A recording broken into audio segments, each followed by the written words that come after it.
BJP అదే stand తీసుకుంటుంది. తర్వాత ఏదైతుందో కాంగ్రెస్ లో టికెట్లు కనుక ఇవ్వకపోతే ఇబ్బందే జరుగుతుంది. ఇప్పుడు కేబినెట్ లో ఇవ్వాలా, లోకల్ బాడీ ఇవ్వడం కాదు, రాజ్యసభ అండ్ కౌన్సిల్ వస్తుంటాయి ఎవ్రీ 2 years. ఇప్పుడు నెక్స్ట్ రేపు రాజ్యసభ అంటే 3 వస్తాయి, అయితే 2 వస్తాయి 7లో. ఇక్కడ మార్చి లో వస్తాయి, ఏది 2006 లో. మళ్ళా 2002 కౌన్సిల్ వస్తాయి. ఇప్పుడు 4 వస్తున్నాయి. 4లో ఒకటి ఎంఐఎం పోవచ్చు, 5లో ఒకటి అపోజిషన్ పోతుంది బీఆర్ఎస్ కు. ఒకటి ఎంఐఎం పోయినా, ఒకటి సిపిఐ పోయినా 2 అయితే ఇవ్వాలి. 2లో బీసీ ఒకటి మినిమం ఇవ్వాలి కదా.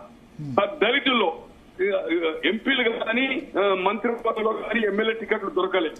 ఖచ్చితంగా ఎస్సీకి ఇవ్వాలనుకుంటే మాదికకే ఇవ్వాలా. ఇప్పుడు ఆయన పేరు అద్దంకి దయాకర్ నాకు గ్యారంటీ అని చెప్తున్నాను. నేను ఇప్పుడే చూశాను 2 పేరు. ఇంపాసిబుల్. మాదిగా మాలా ఇష్యూ వస్తుంది. నువ్వు త్యాగం చేసిన అంటున్నావు. త్యాగం ఎక్కడ చేసిండు? 2 సార్లు ఓడిపోయినావు నువ్వు. సిటీ త్యాగం చేస్తే త్యాగం అంటే ఆ సీట్ ఏమని నాకు తెలిసిన సీట్ 2 సార్లు ఓడిపోయాడు కదా. ఖచ్చితంగా ఎస్సీకి ఇవ్వాలంటే మాదిగకే వస్తుంది కౌన్సిల్. అలాగే బీసీ మినిమం ఒకటి గ్యారంటీగా ఉంటది ఈ 4లో. సపోజ్ సిపిఐని రిక్వెస్ట్ చేసుకున్నా, ఎంఐని రిక్వెస్ట్ చేసుకున్నా, మాకు అడ్జస్ట్ కాలేదంటే రాబోయే రోజుల్లో ఈ వాదము బలపడుతుంది. ఇది కాంగ్రెస్ పార్టీ ఎప్పుడు ఈ రాష్ట్రంలో స్వాతంత్రం వచ్చిన తర్వాత ఉమ్మడి రాష్ట్రం గానీ సపరేట్ రాష్ట్రం గానీ 73-78 సంవత్సరాల్లో బలహీన వర్గాల అభ్యర్థి ముఖ్యమంత్రి కాలేదు.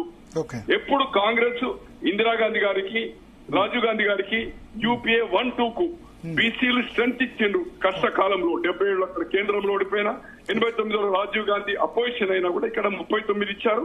77లో 41 సీట్లు ఇచ్చారు. 78లో ఇందిరాగాంధీ ఇక్కడ గెలిపించి రిస్క్ ఇచ్చారు 80లో గెలవడానికి. ఆమె మెదకు నుంచి పోటీ చేసింది రిస్క్ అని. కనుక ఈసారి ఖచ్చితంగా రాబోయే రోజుల్లో బీసీ వాదం బలపడి కాంగ్రెస్ కూడా రాబోయే రోజుల్లో బీసీలకు ప్రాతినిధ్యం వేయకపోతే నష్టపోతుంది.